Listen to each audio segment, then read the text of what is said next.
Support for this podcast comes from Bryn Mawr Communications. BMC produces a number of informative podcast series spanning a variety of topics in ophthalmology. Discover a new show at itube.net/podcasts.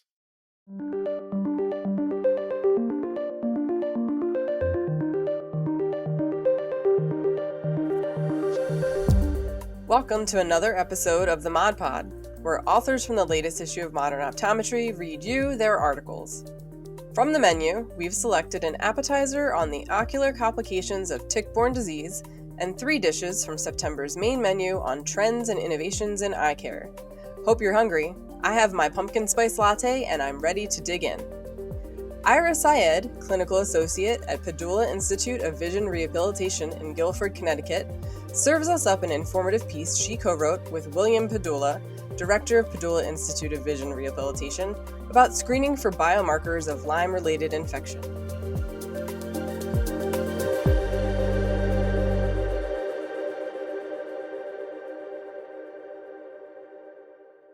Lyme disease, Borrelia burgdorferi, is an emergent vector-borne infectious disease that is highly prevalent in several U.S. regions, including the Northeast, Upper Midwest, and Northern California. The incidence of Lyme and associated disease has increased in the past 2 decades, with about 25,000 confirmed cases reported annually. However, there are numerous indications that the number of cases is highly underreported. The U.S. Centers of Disease Control and Prevention estimates the actual number of cases may be closer to 300,000 annually. There is no way to know exactly how many people are affected by Lyme-related infection because many are thought to be undiagnosed or misdiagnosed. Lyme disease is delivered by a tick bite that inoculates the host with spirochetes. Lyme disease is a generalized term used for a variety of co-infections such as Bartonella, Babesia, and Ehrlichia. Lyme-related infections or tick-borne infections are more appropriate terms because they describe the condition as an infection, and these terms acknowledge the variety of spirochete infections that are possible from a tick bite. Some more common tick-borne infections include anaplasmosis, Rocky Mountain spotted fever, Rickettsia helvetica, Colorado tick fever, Erkilosis, and Powassan virus. You're probably wondering what this has to do with optometry. Well, consider this. Tick-borne disease can cause complications including follicular conjunctivitis, bilateral corneal neuropathy, uveitis, iritis, retinal vasculitis, optic atrophy, and optic disc edema. The infection also affects vision. However, symptoms are often mistaken for other problems associated with functional ocular disorders, balance, movement, and cognition. Many individuals with tick-borne diseases experience difficulty with reading, eye strain, fatigue, intermittent diplopia, loss of comprehension, loss of place while reading, headaches, dizziness, joint pain, blurred vision, photophobia, and discomfort in the neck and the shoulders. The infection can also affect balance and posture. Tick-borne disease may also affect personality and learning ability and cause the onset of food allergies suddenly. Tick-borne diseases can cause dysfunctions within the spatial visual process in the brain. This dysfunction causes interference in the balance between the 2 visual processes in the brain. The imbalance causes functional vision difficulties such as convergence and accommodative insufficiency. The compromise to the spatial visual process causes the patient's vision to isolate on detail. Reading is no longer fluent. Instead of the spatial visual process seeing the shape of several words before the higher process sees the letters, the patient begins to see the word as isolated details of letters. This is referred to as focal binding. It produces intensity within the visual process that interferes with comprehension and memory and produces fatigue, headaches, and visual strain. The condition also affects patients in busy and moving environments. The world becomes overwhelming, and this produces anxiety, and in some cases, even panic attacks. The early diagnosis and detection of tick-borne disease remains a challenge because tick-borne disease is considered the great mimicker. It often causes misdirection leading to misdiagnosis. Lack of diagnosis and treatment in the acute phase may result in chronic and even neurological advancement of undiagnosed disease. Case example of a 12-year-old girl who was referred to our clinic for neurooptometric evaluation because of her learning difficulties. Her parents reported delays in developmental milestones. She never crawled as an infant, and her speech was also delayed. The patient had difficulties learning when she had started school, and she was diagnosed with dyslexia when she was in first grade. She reported having difficulty seeing the board in the class, having headaches and light sensitivity, losing her place while reading, avoiding near tasks in general, having difficulty tolerating busy, crowded environments, and having poor balance and coordination. The patient's parents also reported changes in social behavior and personality. She had developed recent food sensitivities in the past 2 to 3 years. Her parents said that they had never noticed a suspicious bullseye rash, but they stated that the family had always lived in the northeast region of the U.S. and enjoyed outdoor activities. Because of her struggles in traditional classroom setting, the patient was enrolled in an interactive learning center. Her pediatrician and school had also suggested doing physical therapy, occupational therapy, vestibular therapy to address her developmental delays.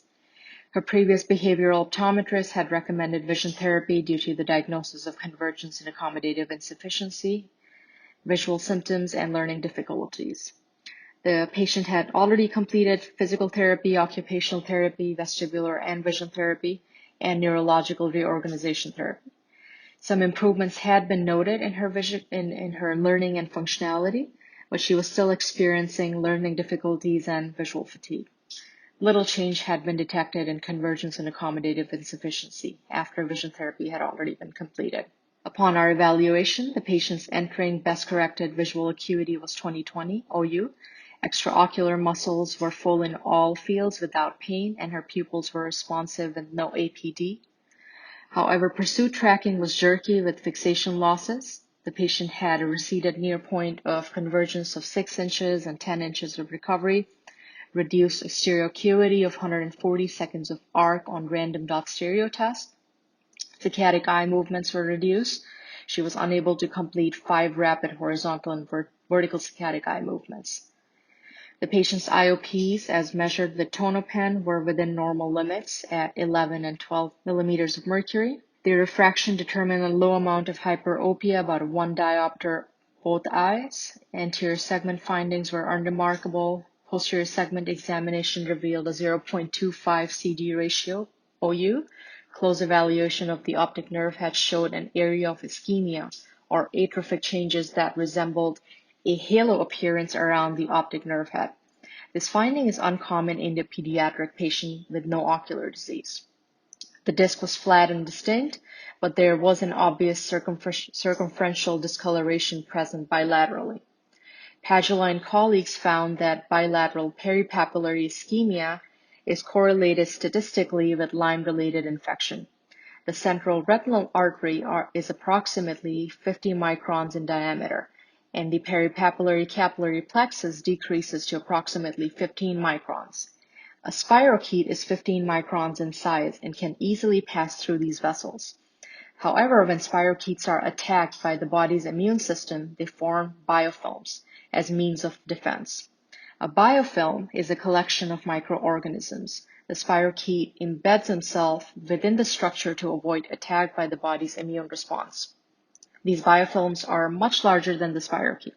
Although they pass through the larger central artery with no difficulty, it is suggested that they may be a cause of blockage in the small peripapillary plexus surrounding the optic nerve, thereby causing peripapillary ischemia.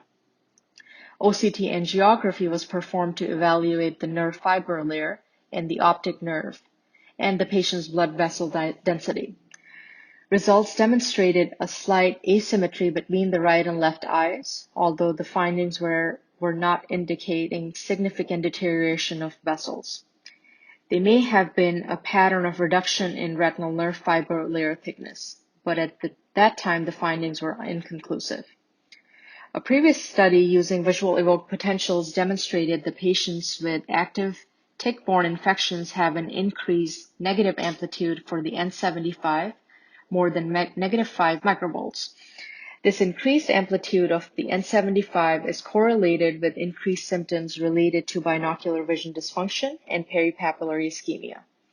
It was found that patients with potential active tick-borne diseases demonstrated a significantly higher amplitude for the N75 compared to healthy patients. The study authors concluded that the N75 is a biomarker that can be used to screen for tick-borne infections. A binocular VEP was also performed for the 12-year-old girl to evaluate the amplitude of the N75, which was found to be negative 12 microvolts. This was a positive test for screening for potential tick-borne infection. Further testing using prisms to affect the compromised spatial visual process was also performed. The binocular P100 can be used to rule out compromise of the spatial visual process by testing with best corrected visual acuity and then with 1 to 1.5 diopter basin prisms before each eye. If there is a compromise, the prism will support the spatial visual process, producing an increase in the P100 and a decrease in amplitude of the N75.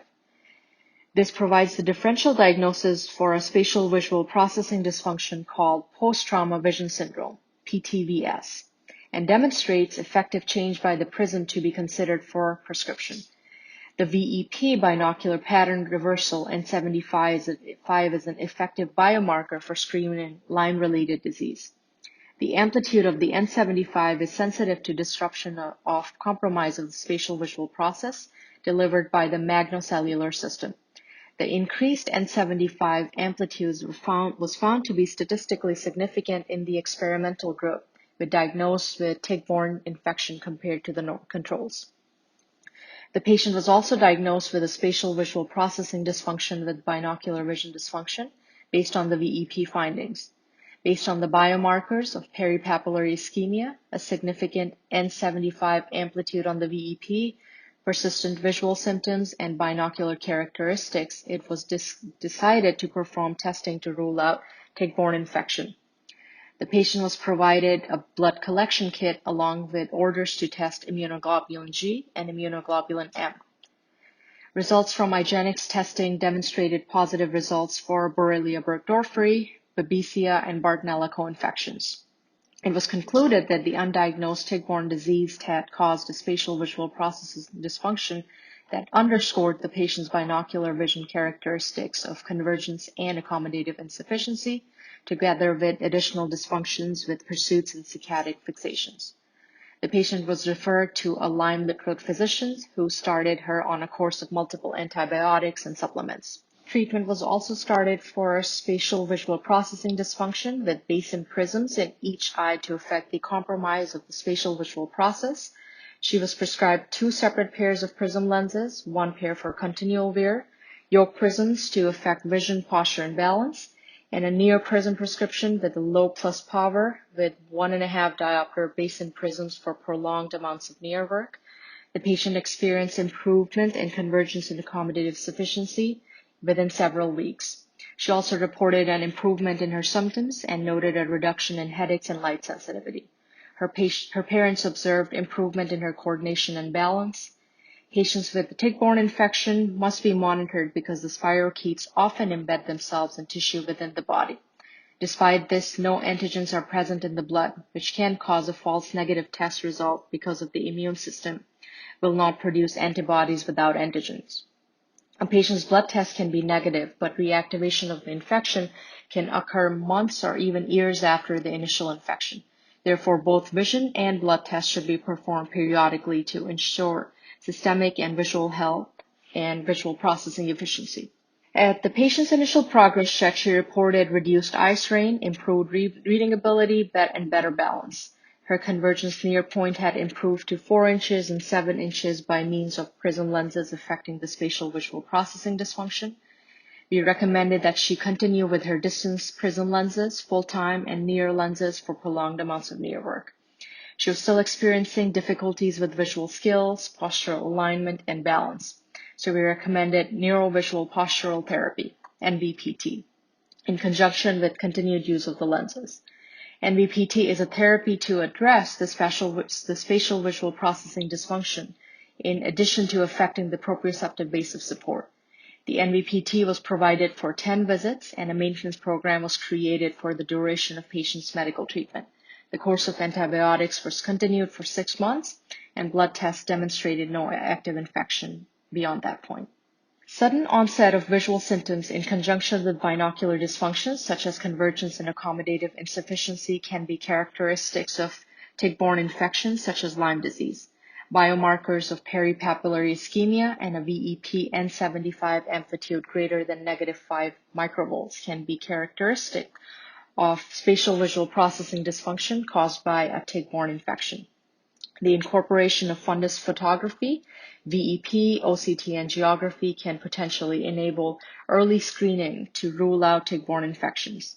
This allows proper referral to a physician for medical treatment of Lyme-related disease and provides the clinician the opportunity to address the dysfunction in spatial visual processing through prescription of prism lenses and NVPT.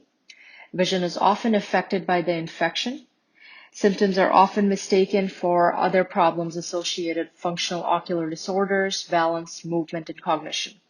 Due to the prevalence of visual symptoms associated with the tick-borne infection, the optometrist may be the first professional for whom a patient seeks help.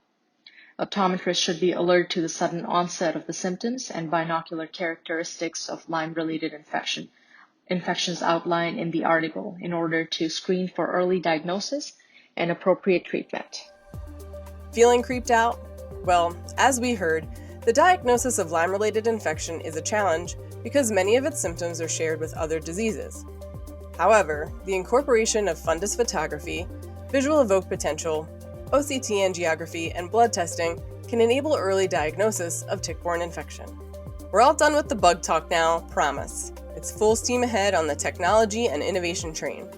Let's give a listen to Jessilin Quint, optometrist and owner of Smart Eye Care in Augusta, Bangor, and Farmingdale, Maine, as she discusses next-level business technologies.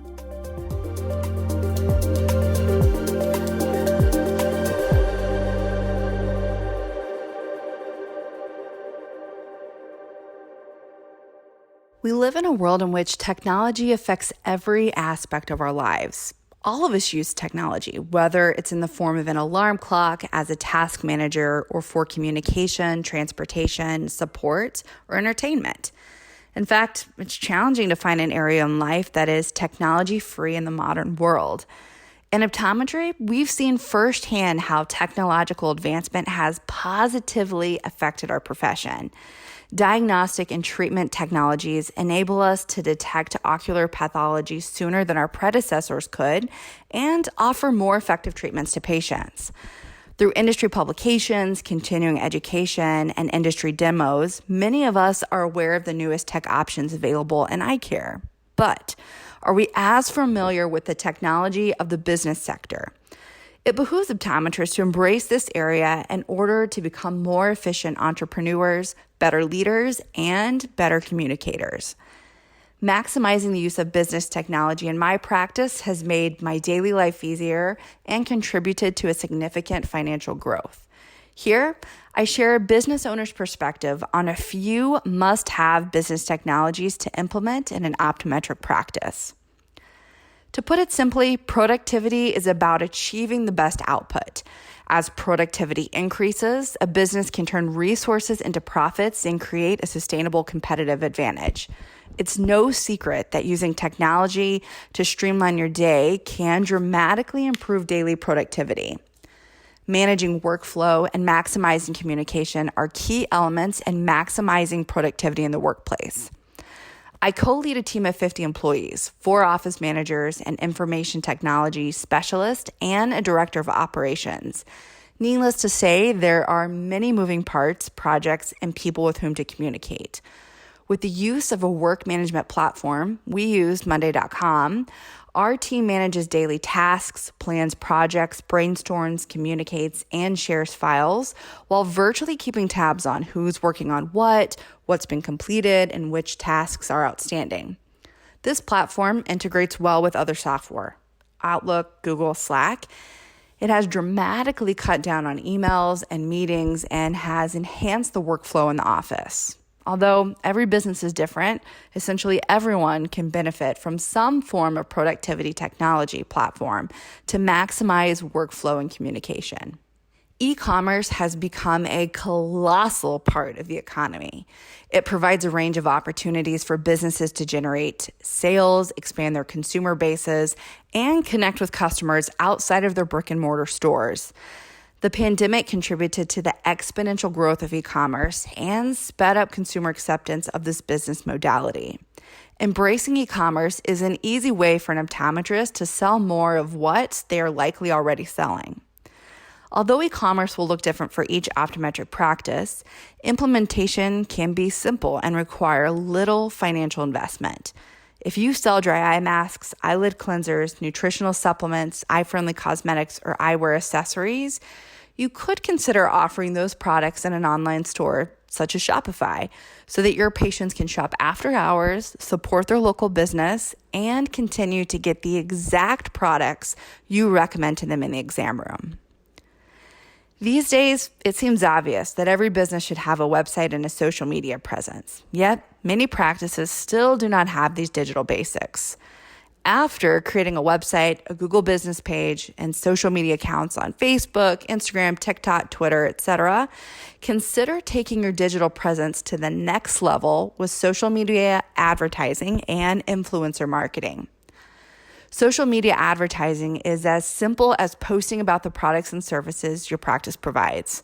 For a small amount of money, you can then boost those posts to reach more consumers or a specific demographic. Short videos in the form of reels are also a current trend on many social platforms. To tap into influencer marketing, consider finding local ambassadors who can promote your business, products, and services in your community or online.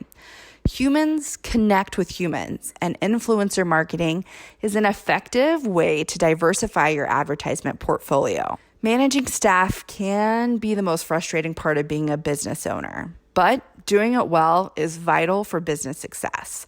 As your team grows, consider embracing a human resource technology software platform to streamline your onboarding process, track employee salary, compensation, and workplace anniversaries, and manage performance reviews. The human resource technology software I love is Bob. Hi, Bob. This software provides the tools and data needed to make informed compensation and management decisions in a fraction of the time.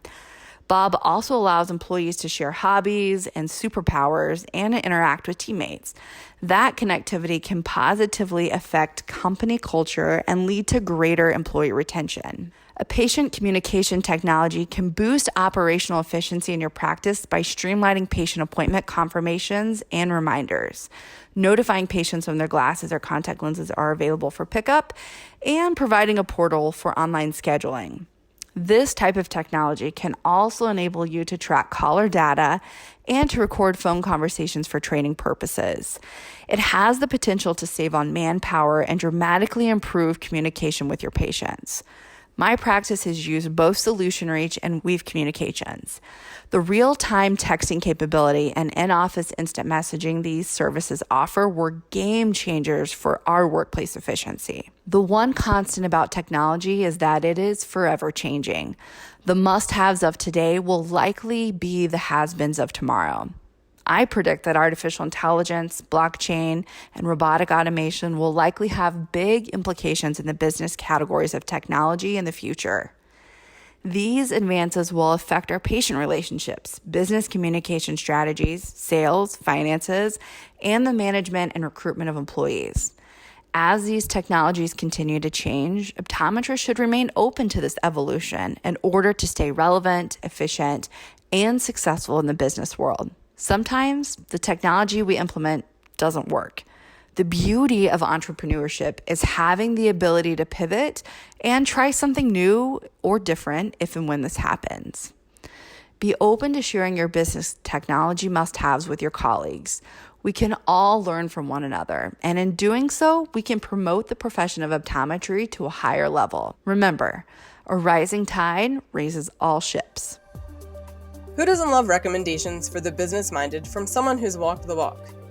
Speaking of which, if you've ever been on the fence about upgrading a device or technology in your practice, this next segment is just for you. Aaron Lech, optometrist and owner at Clearview Eye Center in Roseville, California, explains why it's important to stay at the forefront of eye care technology.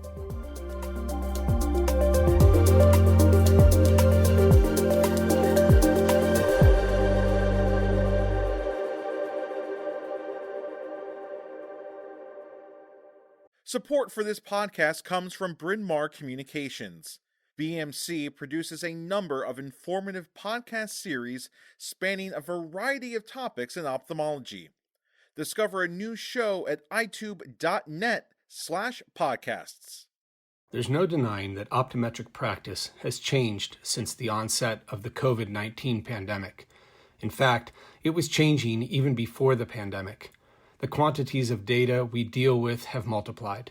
Our storage and processing have been increasingly moving to the cloud, and patients expect to be able to be seen or managed remotely through telemedicine for interactions that would previously have brought them to our offices.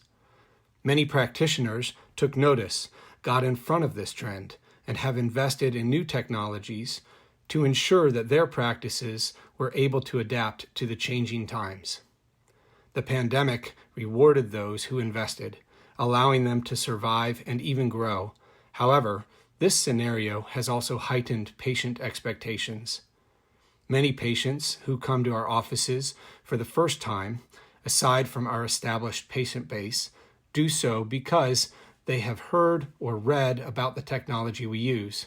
This can be a good thing, but beware, investment in technology is not an end in itself. Technology must improve care and hopefully pay for itself in order to be a worthwhile acquisition. A technology that looks cool but does not drive outcomes can be a drag on income or profitability rather than a practice booster. A new technology can benefit a practice in several ways.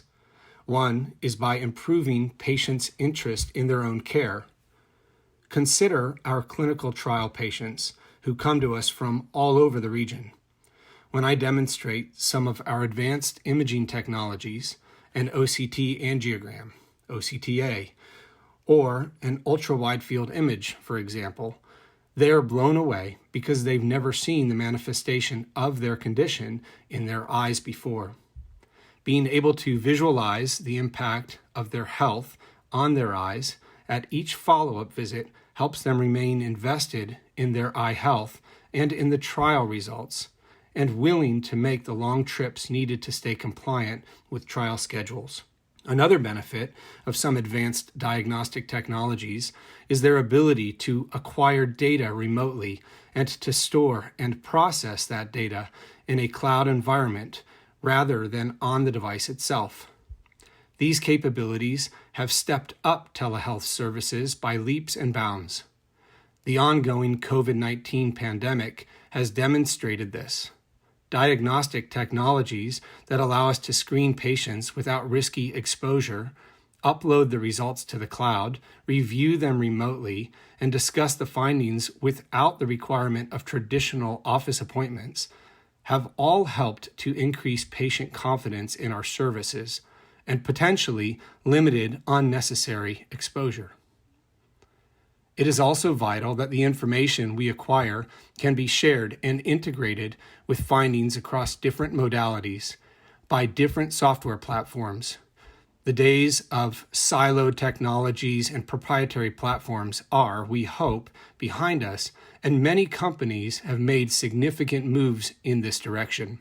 It is helpful, for example, to see how a visual field and an OCT tie into one another. Similarly, overlaying a retinal photo with OCTA can give us insights about the relationship between pathology and blood flow. How do you know when it's time to update your technology or bring in new technology? Ask yourself 2 questions. What does your current patient population look like? If you see, let's say, roughly 3,000 patients a year, and you know that 30% of them are over age 60, roughly 1,000 patients over age 60, that's useful information. You could then further tally the percentage of patients with diabetes, macular degeneration, and dry eye for a good round estimate of what conditions you're treating and how frequently. Now, say you have an OCT unit that's 10 years old. That does not have angiography capabilities. You know that OCTA can give us a real leg up in managing patients with diabetic retinopathy or age-related macular degeneration. particularly in terms of understanding when a patient might be converting from dry to wet AMD. With patients' best interest at heart, technology available today compels us to invest. These kinds of data, even if they are back-of-the-napkin calculations, can help you figure out whether your patient base justifies updating the technology in question. What specialty do you wish to develop? Given the patient base analysis that you just performed, think about a specialty you might want to develop that you already have a decent baseline for. This allows you to consider making an investment or technology upgrade. If it's an upgrade, consider whether the device will allow data to be exported for deeper analysis or will trap the data on that machine. Demographics aside, decisions made about technology upgrades should always consider the return on investment. Let's say you're building your practice and you are about to hit a sweet spot where you will have really consistent revenue. This is when you have to start thinking about tax implications, such as depreciation and amortization, because that depreciation acts as an indicator of the real value of the technology asset. Suppose you've made a purchase that allows you to write off $30,000 in depreciation. You are either going to pay a portion of that money in tax to the government, or you could use it to purchase a device that gives you a deduction and potentially boosts revenue. That's where having that conversation with your financial advisor is so important. That device and its depreciation essentially can become an asset management account against tax liability.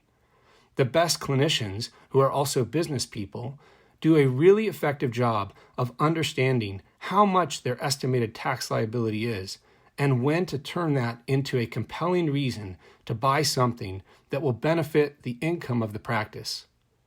Keeping in mind the 1,000 patient estimate above, a technology that nets $30 per patient would essentially produce $30,000 in profits in year 2. You really want to do your tax and purchasing planning in July and August. If you've maintained your financials by July or August, you should know what September through December will generally look like, give or take. You might consider aligning your purchases with the fiscal behavior of the manufacturers. If you know when different companies will have specials or will be pushing sales based on their fiscal calendars, you can plan ahead for purchasing and strike some great deals. When it comes to staying on the cutting edge and embracing new technology, affordability is crucial. You don't want to break the bank and put yourself into a $1,500 or $2,000 a month lease if you won't have the money to spend. But if you can generate enough revenue in the first year, or perhaps break even, and you have the potential to do the same the next year and hopefully grow the practice through the new functionality provided by this new instrument, then it's a zero-sum, no-brainer. It's vital to our practices that we stay at the forefront of technology. It's what our patients want and what trends indicate. However, it's imperative that we exercise caution about the kinds of technological investments we make. Case in point, digital refractors are pretty cool. They come with lots of bells and whistles and can make us faster in clinic. If our goal is to fly through as many vision exams as possible each day. On the other hand, digital refractors do nothing to drive additional revenues unless you're strictly talking about seeing more patients. But higher volume doesn't necessarily translate into more dollars per hour because it tends to erode the patient experience. So we have to think long and hard about whether a particular technology is a good investment. During the pandemic, our practice had the same financial performance in 2020 that it did in 2019, even though we saw fewer patients. So yes, invest in technology, but consider the pros and cons for your own particular situation before you invest. Now you know, it's not always necessary to have every shiny new accessory and upgrade that comes around. Think before you make the investment. Makes sense to me. Well, now we're down to the last segment of the episode. It's a bit scientific, but really interesting. The authors, Lindsay Ciocco, an optometrist at Baltimore VA Medical Center in Baltimore, Maryland, and Benjamin Wu, an optometrist in Melbourne, Victoria, Australia, tag-teamed the reading of their article on the emergence of longevity biotechnology in eye care. Basically, strategies that are being explored to stop or reverse the effects of aging.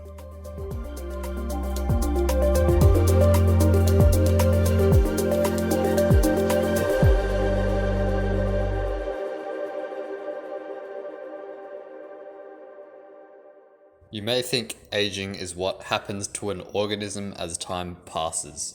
That is chronological aging. Biological aging, on the other hand, is loss of the ability of an organism to recover from stresses and to maintain homeostasis. Therapies targeting to mechanisms behind biological aging could potentially treat or prevent many conditions such as Alzheimer's disease, heart disease, and glaucoma. Recent research into aging has moved away from merely investigating and slowing the process of aging to exploring strategies with the ability to reverse age-related changes.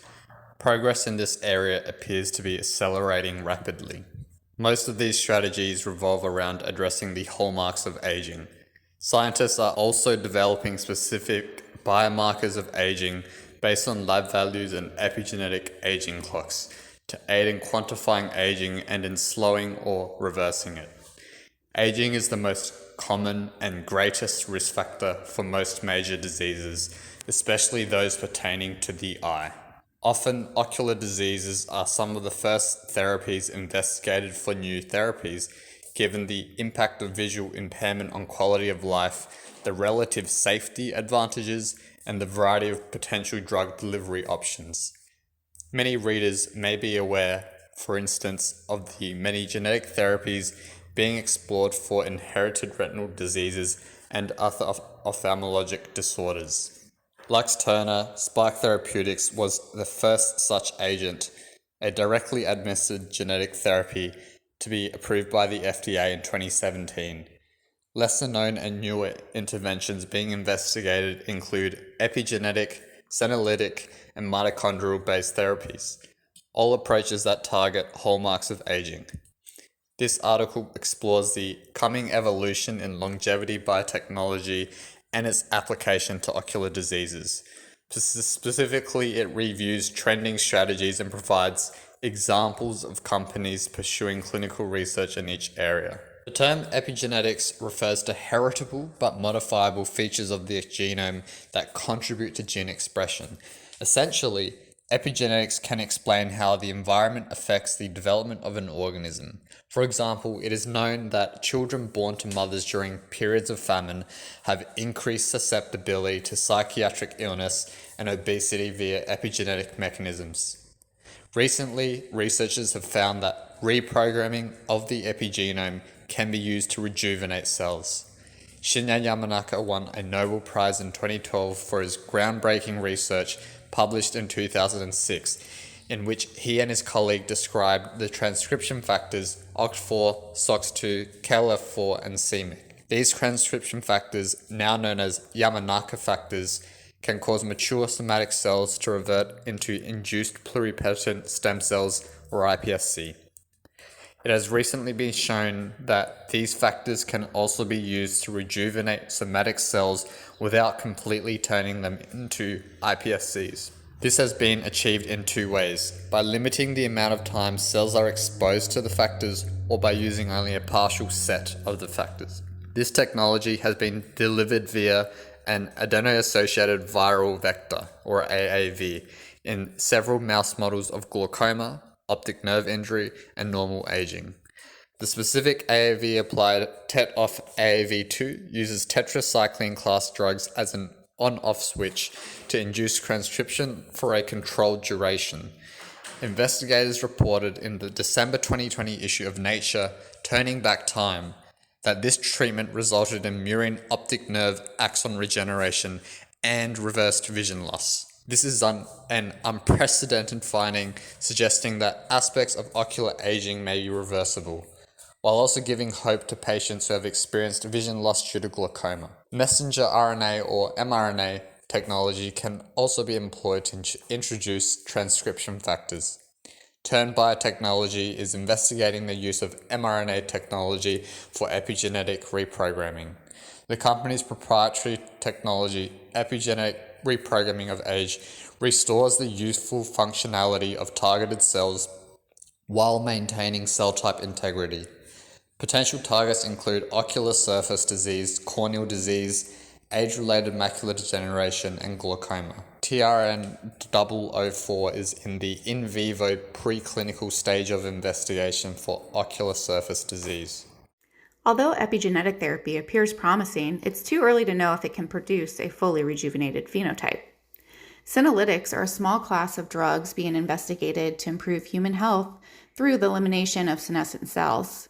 The accumulation of these cells is a hallmark of aging and results in disorder of tissue structure and function. These zombie cells, as they're sometimes known, secrete SASP, or senescent-associated secretory phenotype, components that result in inflammation and degradation of the surrounding environment. Ridding the body of these cells is seen as a potential method of reversing age-related decline. Recently, researchers at the Mayo Clinic reported that clearing senescent cells with senolytics not only slowed aging, but also partially reversed aspects of tissue dysfunction in mice, thereby extending their healthy lifespan. Unity Biotechnology is a company investigating the use of senolytics in ocular therapeutics. Investigators have reported that high levels of senescent cells are associated with ophthalmological disorders such as AMD and diabetic macular edema. In preclinical models of diabetic retinopathy, the senolytic UBX1325 has demonstrated improvement in retinal vasculature and function. The molecule reportedly works by inhibiting another molecule, BCL-XL, which is highly expressed in diseased blood vessels during retinopathy, and has been shown to engage pathways of cellular senescence. UBX1325 reduces abnormal blood vessel growth and improves retinal function and vascular leakage in preclinical models. It restores healthy vascularization and, unlike anti-VEGF therapies, also improves avascular areas. Unity recently reported positive findings in its phase 1 trial, demonstrating improvements in best-corrected visual acuity and central subfield thickness in a small group of patients previously non-responsive to anti-VEGF therapy. This seems promising given that this phase 1 trial was assessed at safety and dosing and not efficacy. Mitochondrial therapies are also being investigated for their cellular rejuvenation potential. Because mitochondria are the producers of energy in the cell, they are thought to play a large role in neurological diseases. In the eye, they're potential targets for treating disorders of the retina and optic nerve. Photobiomodulation, or low-level light therapy, is one example of this. It essentially improves mitochondrial function and currently is utilized in the treatment of meibomian gland dysfunction and under investigation for treatment of dry AMD. Additionally, a multitude of supplements that are thought to support mitochondrial function are also being explored. Popular examples include CoQ10 and NAD+ boosters. Large human trials have not been undertaken to establish these benefits of the supplements, and recommendations to patients for mitochondrial support supplements are therefore not yet advisable. A few biotech companies are also working on mitochondrial-based therapies, including at least 2 in the ophthalmology space. MC16 by Mitochem Therapeutics is an example of a molecule designed to protect mitochondrial homeostasis, according to the company. In April, the FDA conferred orphan drug status on MC16 as a potential therapy for retinitis pigmentosa, and secondary indications to be explored include dry AMD and glaucoma. According to the company, MC16's protective mechanism is designed to be disease or gene mutation agnostic, with the unique potential to treat all forms of retinitis pigmentosa, regardless of genotype. Stealth Biotherapeutics is working on a peptide called alamipride that reportedly binds to a component in the inner mitochondrial membrane and increases mitochondrial function through a variety of mechanisms. It's currently in phase 2 trials for treatment of AMD and Leber's hereditary optic neuropathy. A number of emerging technologies with the potential to rejuvenate ocular tissues and reverse age-related decline are being explored in preclinical and clinical investigations. The continued pursuit of these technologies is vital, as they may have the potential to restore vision loss and improve quality of life for many of our patients.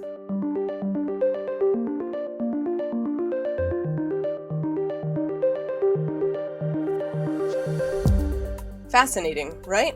I know I'm going to keep an ear to the ground for any new developments in epigenetics, senolytics, and mitochondrial therapies. How about you? We made it to the end of another episode. Thanks so much for choosing to listen. If you really like the Mod Pod, tell your friends about it and make sure they subscribe. I'll be back next month with a brand new episode. If you'd like to comment or offer suggestions, our inbox awaits you. Just send an email to modernod@bmctoday.com. As always, we'd love to hear from you. Until next time, be well.